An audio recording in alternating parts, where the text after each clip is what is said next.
I hope आप लोग की स्टडीज बहुत अच्छे से चल रही होगी और आज हम अपना केमिस्ट्री का जो सेशन था वो कंटिन्यू करने वाले हैं।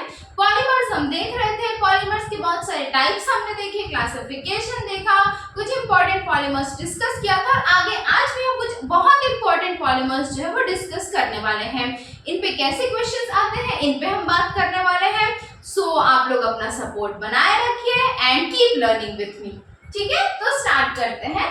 अभी हम क्या देख रहे हैं? कंडेंसेशन पॉलीमर देख रहे हैं। ठीक है, आज की क्लास में हम जिन पॉलीमर्स के साथ डील करने वाले हैं उनको कंडेंसेशन पॉलीमर बोलते हैं। कंडेंसेशन पॉलीमर क्या होता है ये मैंने डिटेल में आपको प्रीवियस वीडियोस में बताया था। अभी जो लोग भी नए हैं उनके लिए एक शॉर्ट में बताती हूँ मैं कि कंडेंसेशन पॉलीमर्स में क्या होता है कि कुछ बाई प्रोडक्ट्स का फॉर्मेशन होता है। ये होमोपॉलीमर भी हो सकते हैं, हेट्रोपॉलीमर भी हो सकते हैं। अर्थात ये एक ही प्रकार के जो बोल सकते हो कि कंपाउंड से मिलके बनने वाले पॉलीमर भी हो सकते हैं। ठीक है, या अलग अलग 2 या 3 अलग अलग प्रकार के कंपाउंड से मिलके बनने वाले पॉलीमर या बहुलक भी हो सकते हैं। ठीक है, किसी को भी लैंग्वेज में यदि कोई भी डाउट आता है for any kind of query you can freely ask me on comment section. I'll clear your all the doubts. तो जो भी आपको लगता है कोई भी समस्या है आप लोग प्लीज कमेंट करके पूछिए, बिल्कुल उसका निवारण किया जाएगा। लैंग्वेज में पूरी कोशिश करूंगी बाइलिंगुअल जाने की। ठीक है, तो नायलॉन 6 हम देखने वाले हैं। कौन सा पॉलीमर, कौन सा बहुलक? नायलॉन 6 नाम इसका आपने बहुत सुना होगा। ठीक है, तो नायलॉन 6 जो होता है इसका मोनोमर यूनिट बहुत इंपॉर्टेंट क्वेश्चन है, बार बार एग्जाम में पूछा जाता है। What is the monomer unit of caprolactam? What is the monomer unit of nylon 6? तो नाम तो मैंने बता दिया। मोनोमर यूनिट या एकल यूनिट जो है नायलॉन 6 नाम के बहुलक का वो होता है कैप्रोलैक्टम। क्या होता है? कैप्रोलैक्टम स्टार नाम। अब नायलॉन 6 जो है वो किस तरीके का पॉलीमर है? व्हाट काइंड ऑफ बहुलक इज दिस? तो इट इज अ होमोपॉलीमर। किस प्रकार का बहुलक है, किस प्रकार का पॉलीमर है? होमोपॉलीमर। होमोपॉलीमर का क्या मतलब होता है भाई? तो होमोपॉलीमर का मतलब है कि कैप्रोलैक्टम, सिर्फ और सिर्फ कैप्रोलैक्टम नाम के मोनोमर के बहुत सारे यूनिट जब एक साथ मिल जाएंगे उनको हम high temperature and pressure provide करेंगे, उच्च ताप तथा दाब उनको दिया जाएगा तो वो क्या करेंगे? एक पॉलीमर, एक बहुलक का फॉर्मेशन करेंगे जिसका नाम होगा नायलॉन 6। तो सिर्फ और सिर्फ एक तरीके के कंपाउंड से मिलकर बनने वाला पॉलीमर है होमोपॉलीमर। ठीक है, इसके यूजेस देख लेते हैं। तो इसके यूजेस होते हैं नायलॉन थ्रेड बनाने में। नायलॉन के धागे आप लोगों ने सुने होंगे एंड इसका एप्लीकेशन यही है कि नायलॉन का जो थ्रेड बनाने में हम नायलॉन 6 का यूज करते हैं। ठीक है, will talk about next polymer. जो हमारा अगला पॉलीमर है वो है नायलॉन 6। क्या है भाई? डबल 6। ठीक है, नायलॉन 6। तो अब समझते हैं कि ये 6 क्या है। ठीक, तो मोनोमर यूनिट ऑफ नायलॉन 6 इस नहीं होगा, आर होगा। क्यों? क्योंकि यहाँ पे 2 मोनोमर यूनिट्स हैं। ठीक है, मोनोमर यूनिट्स 2 है यहाँ पर। कहाँ पर? नायलॉन 6 में। कौन कौन से हैं वो मोनोमर यूनिट्स? वो है हेक्सामेथाइलिन डाइअमीन और एडिपिक एसिड। ठीक है, हेक्सामेथाइलिन डाइअमीन को हम एडिपिक एसिड के साथ जब मिक्स कर देते हैं और मिक्स करने के बाद जब हम उसको हाई टेम्परेचर और प्रेशर प्रोवाइड करेंगे तब जाके हमको नायलॉन 6 मिलेगा। तो अब ये कंसेप्ट है कि इसमें 6 कहां से आया? तो भाई जो हेक्सामेथाइलिन डाइअमीन है इसमें 6 कार्बन प्रेजेंट है, एडिपिक एसिड में भी 6 कार्बन प्रेजेंट है। तो इन 6 कार्बनों को बिल्कुल रिस्पेक्ट के साथ हमने नायलॉन 6 नाम दे दिया। ठीक है, क्लियर है? कोई डाउट? तो अब यहाँ पर जब 2 तरीके के मोनोमर यूनिट्स प्रेजेंट है, कितने तरीके के? 2 तरीके के, तो आप इसको होमोपॉलीमर बोलोगे क्या? नहीं बोलोगे, आप इसको कोपॉलीमर या हेट्रोपॉलीमर बोलोगे। What do we call it? Copolymer और हेट्रोपॉलीमर। ठीक है, nylon 6 is an example of copolymer और हेट्रोपॉलीमर। ठीक, नायलॉन 6 एक कोपॉलीमर या हेट्रोपॉलीमर बहुलक कहलाता है और इसके जो मोनोमर यूनिट है वो है हेक्सामेथाइलिन डाइअमीन और एडिपिक एसिड। दो यूनिट से मिलके, 2 मोनोमर यूनिट से मिलके ये नायलॉन 6 नाम का पॉलीमर या बहुलक फॉर्म हुआ है। इसके जो यूजेस है वो टेक्सटाइल इंडस्ट्री में, कपड़ों की इंडस्ट्री में इसका यूज आता है। ज्यादातर कारपेट्स या कालीन बनाने के लिए इसका प्रयोग किया जाता है। ठीक है, नेक्स्ट मैं बात करती हूँ नायलॉन 610। भाई आज की क्लास बहुत इंपॉर्टेंट है, इन सब से क्वेश्चंस पूछे गए हैं, यहाँ पे बोलने की जरूरत नहीं, फिर भी स्टार मार्क आप लोगों ने पहले इसके क्वेश्चंस देखे ही होंगे यदि किसी ने प्रीवियस ईयर के क्वेश्चन सॉल्व किए हो तो। ठीक है, तीसरे जो हम बहुलक की बात करने वाले हैं, हमारा तीसरा जो पॉलीमर है that is hexamethylene diamine plus 7 coil chloride से मिलकर बनने वाला नायलॉन 610। क्या है? Nylon 610। What are the monomer units of nylon 610? Monomer units है इसके हेक्सामेथाइलिन डाइमीन, जी हाँ बिल्कुल इसकी तरह हेक्सामेथाइलिन डाइमीन, और एडिपिक एसिड की जगह हमने क्या ले लिया है? 7 कॉइल क्लोराइड को ले लिया है। ठीक, तो इन दोनों से मिलके जो बहुलक हमको प्राप्त होता है that is known as nylon 610। अब यहाँ पे 610 का क्या कांसेप्ट है? तो बहुत सिंपल है, हेक्सामेथाइलिन डाइमीन में अभी हमने देखा 6 कार्बन होते हैं, तो बिल्कुल यहाँ पर 6 कार्बन ही होंगे, लेकिन 7 कॉइल क्लोराइड में कितने कार्बन होंगे भाई? 10 कार्बन होंगे। कितने होंगे? 10 कार्बन होंगे। तो इन दोनों कार्बन्स को रिस्पेक्ट देते हुए हमने सामने कर दिया, तो इसका नाम क्या पड़ गया? नायलॉन 610 इसका नाम पड़ गया। आप लोगों को मालूम होगा पैराशूट नाम की एक चीज होती है, स्काई डाइविंग करते वक्त यूज आती है, या कोई प्लेन में फ्लाइट में ट्रैवल कर रहे हैं तो वहां पे एक्सीडेंट से प्रिवेंशन के लिए, प्रिकॉशन के लिए पैराशूट दिया जाता है। तो ये पैराशूट नायलॉन 610 नाम के बहुलक या पॉलीमर से बनाया जाता है। ठीक, नेक्स्ट चौथे आज का जो हमारा पॉलीमर है, जो बहुलक है, बहुत इंपॉर्टेंट है, ब्यूना एस। क्या है? Buna S. समझते हैं क्या है ब्यूना एस को? हम एक और या नाम से जानते हैं, वो नाम है स्टाइरीन ब्यूटाडाइमीन रबर। क्या है?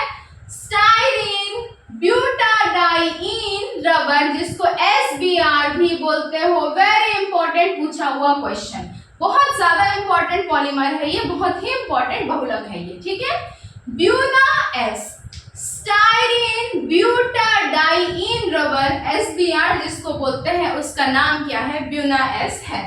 Now monomer unit of Buna S क्या है भाई? मोनोमर यूनिट, तो इसका मोनोमर यूनिट 1,3 ब्यूटाडाइमीन को जब हम स्टाइरीन के साथ मिला देते हैं, किसको?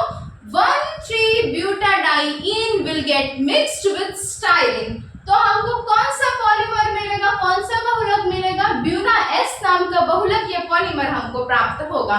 जब हम 1,3 ब्यूटाडाइमीन को स्टाइरीन के साथ मिला के उसको उच्च दाब तथा ताप प्रोवाइड करेंगे, हाई टेम्परेचर एंड प्रेशर उसको प्रोवाइड करेंगे, तो ब्यूना एस नाम का पॉलीमर हमको प्राप्त होगा, ब्यूना एस नाम का बहुलक हमको मिलेगा। ठीक है, अब समझते हैं कि भाई जब इसमें दो अलग अलग तरीके के मोनोमर यूनिट्स मिल रहे हैं, तो क्या ये होमोपॉलीमर होगा?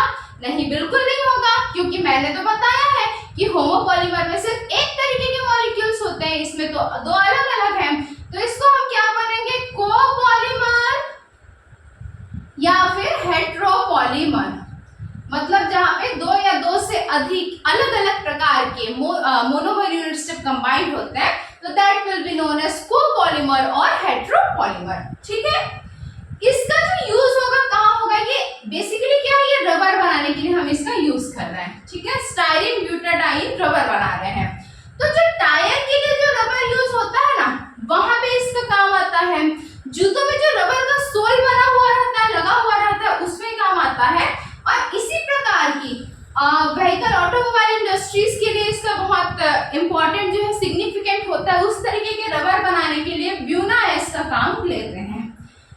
इस ब्यूना एस के साथ एक बहुत इंपॉर्टेंट प्रोसेस कंबाइंड होता है, जिसको बोलते हैं वल्कनाइजेशन। क्या बोला जाता है? वल्कनाइजेशन।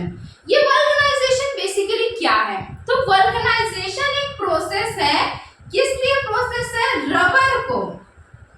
रबर जो होता है उसको हार्डनेस प्रोवाइड करने के लिए, हार्डनेस प्रोवाइड करने के लिए।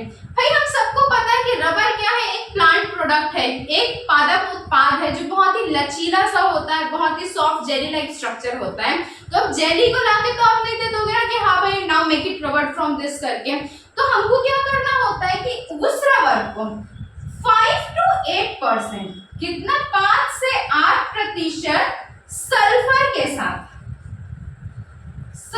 साथ ट्रीटमेंट देना होता है। 5 से 8%, 5 to 8% सल्फर के साथ जब हम किसी रबर को ट्रीटमेंट देते हैं तो ये क्या करता है, रबर को जो है हार्डनेस प्रोवाइड करता है, उसकी जो शक्ति होती है रबर की वो उसको प्रोवाइड करता है। इसी प्रोसेस को हम क्या बोलते हैं, वल्कनाइजेशन बोलते हैं। बहुत ही इंपॉर्टेंट प्रोसेस है, बहुत स्टार मार्क्ड है। पूछा जाता है कौन सा एलिमेंट, कौन सा कंपाउंड यूज आता है वल्कनाइजेशन के लिए, तो सल्फर का यूज किया जाता है। वल्कनाइजेशन किस लिए किया जाता है, तो रबर को हार्डनेस प्रोवाइड करने के लिए वल्कनाइजेशन नाम के प्रोसेस का यूज किया जाता है। ठीक है, आज की क्लास में हम इतनी चीजें देखते हैं, एक बार इसको क्विकली रिवाइज करेंगे ताकि आपको सारी चीजें यहीं की यहीं अच्छे से क्लियर हो। ठीक है, अच्छा, जो लोग भी चैनल पे नए हैं भाई अपना सपोर्ट दीजिए, चैनल को सब्सक्राइब कीजिए, लाइक कीजिए और ज्यादा से ज्यादा शेयर कीजिए, क्योंकि अभी सब्सक्राइबर्स जो है काफी कम है हमारे चैनल में और आप लोगों के सपोर्ट से मेरे को भी मोटिवेशन मिलता है, तो please be supportive with me. चलो एक बार रिवाइज करते हैं। ठीक, let's start with nylon 6। Nylon 6 हमने देखा, उसका मोनोमर यूनिट देखा, वो क्या है, कैप्रोलैक्टम है। सिंस यहाँ पर एक ही मोनोमर यूनिट है तो हम इसको क्या बोलेंगे, होमोपॉलीमर का नाम देंगे। इसका यूज कहाँ पर होगा, तो नायलॉन थ्रेड वगैरह बनाने में इसका यूज किया जाता है। दूसरा पॉलीमर हमने देखा, दूसरा बहुलक हमने देखा, नायलॉन 6। मोनोमर यूनिट क्या है, हेक्सामेथाइलिन डायमीन और एडिपिक एसिड। 6 क्यों बोलते हैं, क्योंकि हेक्सामेथाइलिन डायमीन और एडिपिक एसिड दोनों में ही कितने कितने कार्बन्स पाए जाते हैं, तो 6 कार्बन्स पाए जाते हैं। ठीक है, अब यहाँ पर दो अलग अलग तरीके के मोनोमर यूनिट्स हैं, तो क्या बोलेंगे हम इसको, कोपॉलीमर बहुलक या कोपॉलीमर ही बोलेंगे। ठीक, टेक्सटाइल इंडस्ट्रीज में कारपेट्स वगैरह बनाने में नायलॉन 6 का यूज किया जाता है। तीसरा पॉलीमर हमने देखा नायलॉन 610। क्या है नायलॉन 610, क्या होगा, हेक्सामेथाइलिन डायमीन को जब हम सिलिकॉन क्लोराइड के साथ मिलाएंगे और इसको high temperature and pressure provide करेंगे तो ये हमको क्या देगा, नायलॉन 610 देगा। अच्छा, यहाँ पर भी दो अलग अलग तरीके के मोनोमर यूनिट्स हैं, so it will also be a heteropolymer और कोपॉलीमर।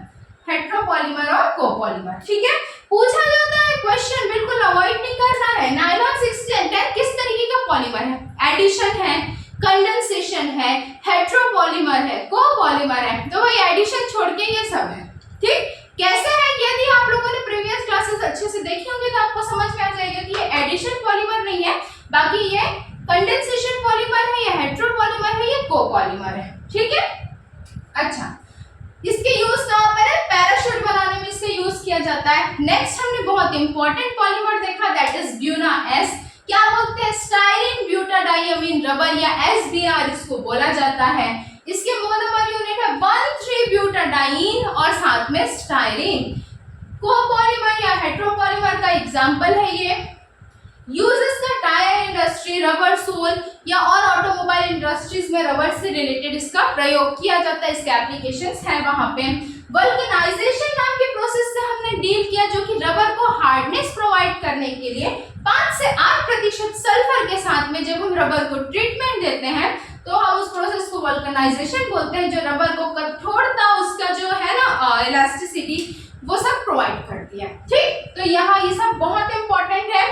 पहले भी मैंने आपको बताया कि भाई यहाँ पे कंटेंट बहुत अच्छी क्वालिटी के रहेंगे, बस आपको अपना सपोर्ट बना के रखना है। तो हाँ, चलिए मिलते हैं फिर अगली क्लास में, अच्छे से पढ़ते रहिए। ठीक है, ओके बाय।